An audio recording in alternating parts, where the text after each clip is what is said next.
आज मैं माननीय प्रधानमंत्री जी से कहना चाहती हूँ कि विपक्ष और अन्य दलों की सरकार बनाने पर आप मंगलसूत्र छीन जाने की बात करते हैं, लेकिन आज आपकी सरकार में ही मेरे मंगलसूत्र और सिंदूर पर संकट है।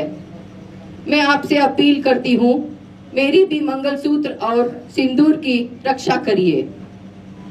मेरे पति के ऊपर जिन लोगों ने AK-47 से जानलेवा हमला किया था और जिनको माननीय न्यायालय से उनके अपराध की सजा मिलनी भी निश्चित है, वो लोग सजा से बचाने के लिए लगातार प्रयासरत है और सत्ता से साठगांठ करके आज मेरे पति की हत्या का प्रयास कर सकते हैं। आपके सिवा अब मेरे इस धर्म युद्ध को जौनपुर के पूज्य माताओं, बहनों और भाइयों तक पहुंचाने का कोई और सहारा नहीं है मेरे पास। मेरे पति और आपके बेटे का गुनाह सिर्फ इतना है कि वो निर्भीक है। आपकी लड़ाई में उन्होंने कभी समझौता नहीं किए हैं। उन्होंने बिना रुके बिना थके जौनपुर के लोगों की सेवा किए हैं और जब आपकी आवाज को सदन तक पहुंचाने के लिए चुनाव लड़ने का फैसला किया तो उनके ऊपर फर्जी मुकदमे कायम कराए गए। भ्रष्टाचार के विरुद्ध लड़ाई को कोई और रूप दिया गया है। अभी जब माननीय न्यायालय ने बहस के बाद अपना फैसला सुरक्षित रखा था, तो भी ये लोग बौखलाहट में उनका जेल ट्रांसफर कर दिया किया है। इन लोगों के अंदर माननीय न्यायालय के फैसले का भी इंतजार करने का या उसका सम्मान करने का साहस नहीं है। मेरे पति के ऊपर जिन लोगों ने AK-47 से जानलेवा हमला किया था और जिनको माननीय न्यायालय से उनके अपराध की सजा मिलनी भी निश्चित है, वो लोग सजा से बचाने के लिए लगातार प्रयासरत है और सत्ता से साठगांठ करके आज मेरे पति की हत्या का प्रयास कर सकते हैं या उनको अन्य किसी फर्जी मुकदमों में फंसाने का साजिश कर सकती है, क्योंकि मेरे पति ही इस केस में एक ही गवाह है।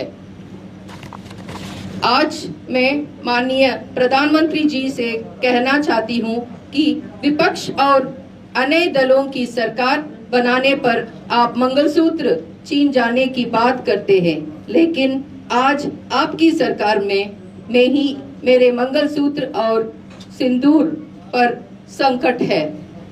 मैं आपसे अपील करती हूँ, मेरी भी मंगलसूत्र और सिंदूर की रक्षा करिए। बाबा साहेब के देश में जनता की सेवा में अपना सर्वस्व न्योछावर करने के बाद चुनाव लड़ने की इच्छा रखने की सजा मेरी पति को इस साजिशों से नहीं मिलेगी। ऐसा मुझे माननीय न्यायालय के न्याय और देश के संस्थाओं के कारण विश्वास है। आज मैं पुरुषार्थ और जज्बे की धरती जौनपुर के अपने सभी परिवार जनों से अपील करती हूँ कि आगे आए और एकजुट होकर अपने बेटे की अन्याय की विरोध इस लड़ाई में उनका साथ दे दीजिए। अब आज के बाद ये लड़ाई सिर्फ मेरी नहीं है, अब ये लड़ाई जौनपुर के हर एक व्यक्ति को लड़नी है। ये लड़ाई किसी एक जाति या धर्म की नहीं है। ये लड़ाई होगी अपने बहू के सिंदूर और मंगलसूत्र को बचाने की, आपके अपने बेटे के जान को बचाने की, जौनपुर का सम्मान को बचाने की। आप सबके सामने में अपना आंचल फैलाकर हूँ कि अपना प्यार, आशीर्वाद और साथ मेरी झोली में डाल दीजिए, ताकि संकट की इस घड़ी में मुझे ताकत मिल सकते और मैं आपके बेटे और अपने सुहाग की रक्षा कर सकती हूँ।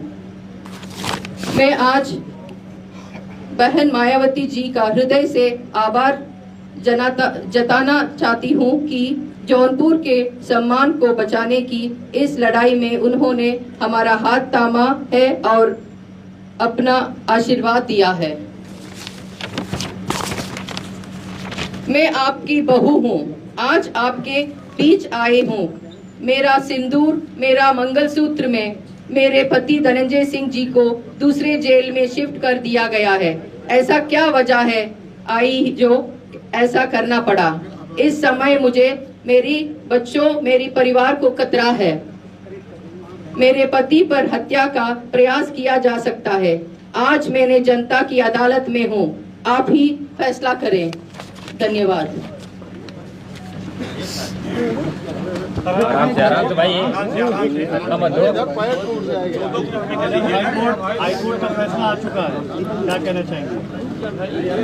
ऑन हो जाने हम इससे पहले भी प्रेस कॉन्फ्रेंस में मैं बताया कि जुडिशरी के ऊपर मेरा पूरा विश्वास था, क्योंकि ये केस मेरिट था और इसीलिए हमको मालूम था इसको। और बहुत बहुत धन्यवाद कहना चाहती हूँ बेल आने के लिए। आगे क्या स्टेप है? आगे क्या स्टेप है? आज जो सांसद जी को जेल शिफ्ट किया गया उस पर क्या कहना है? हाँ, वो तो गलत हुआ है। पता नहीं इतना जल्दी क्या जरूरत थी, वेट कर सकते थे कि जुडिशरी का जो ऑर्डर आने तक। बहुत शायद अपोजिशन लोग बहुत डरे हुए हैं। मतलब आप विपक्ष डरा हुआ इसलिए उनको जेल शिफ्ट किया गया है? और क्या, वो तो पहले दिन से ही पता है, जब से आए हैं उनको, जब इधर अपोजिशन लोग आए हैं अगली दिन उनको अरेस्ट हो जाते हैं और फिर कंटिन्यूसली यही चलता है कि उनका जेल शिफ्ट करने का। क्या हम अकेले लड़ रहे हैं? और हमारा एक मॉरल सपोर्ट था, सिर्फ आप ही लोग हैं मेरे साथ जो दे रहे थे, वो भी छीन लिए अभी। आज जो बेल मिला उस पर कितनी खुशी है आप लोगों को? बहुत खुशी है, पूरा जौनपुर बहुत खुशी है। विपक्ष को धनंजय सिंह से डर क्यों इतना लग रहा है? क्योंकि धनंजय सिंह का काम बात करते ना, जो लोगों के मन में है। किसी से भी बात की, आप लोग भी बहुत लोगों से बात किए हैं इस क्षेत्र में, और सब लोग बताते वो गरीबों का मसीहा है। अगर वो गलत आदमी है तो इतना सपोर्ट क्यों रहता है, बताइए? क्या कारण लगता है? वो लोग काम नहीं कर सकते जो करने वालों को नहीं करने देते। क्या कारण लगता है कितनी आपाधापी में सुबह 7-8 बजे के लगभग जेल बदलने की बात कही जाती है? एक बार चुनाव लड़ने का ऐलान करते हैं, सजा हो जाती है। क्या आप पूरे घटनाक्रम को, पूरे सिनेरियो को कैसे देखते हैं? भैया, हम एक ही बोल सकते हैं, वो लोग जौनपुर के जेल में निकाल सकते हैं, आजमगढ़ में निकाल सकते हैं या बरेली, जो भी निकाल सकते, पर जौनपुर लोगों का दिल से कभी नहीं निकाल सकते। और ज्यादा मजबूत हो गया है उनका दिल में। जिस तरह से प्रशासन आप बता रही हैं कि बीजेपी सरकार डरी हुई है धनंजय सिंह से, और आज उनको बरेली शिफ्ट किया जा रहा, आपने भी कहा कि हम सिर्फ ऐसा एक नाम नहीं ले रहे, जो भी अपोजिशन है डरा हुआ है, ये हम नहीं बोल सकते। आप लोगों को भी पता चल रहा है, क्योंकि एक आदमी को लेके इतना क्यों करना पड़ेगा, इतना अगेंस्ट क्यों करना पड़ेगा, बताइए? अभी आपने बताया कि जान को भी खतरा, क्या लगता है कुछ अभी हो सकता है? शायद बिकॉज वो लोग इतना फ्रस्ट्रेटेड है और उनको मालूम है हम चुनाव लड़ रहे हैं और कुछ भी कर सकते हैं वो लोग, इसीलिए हम डेफिनेटली हमको सुरक्षा देना चाहिए। Thank you.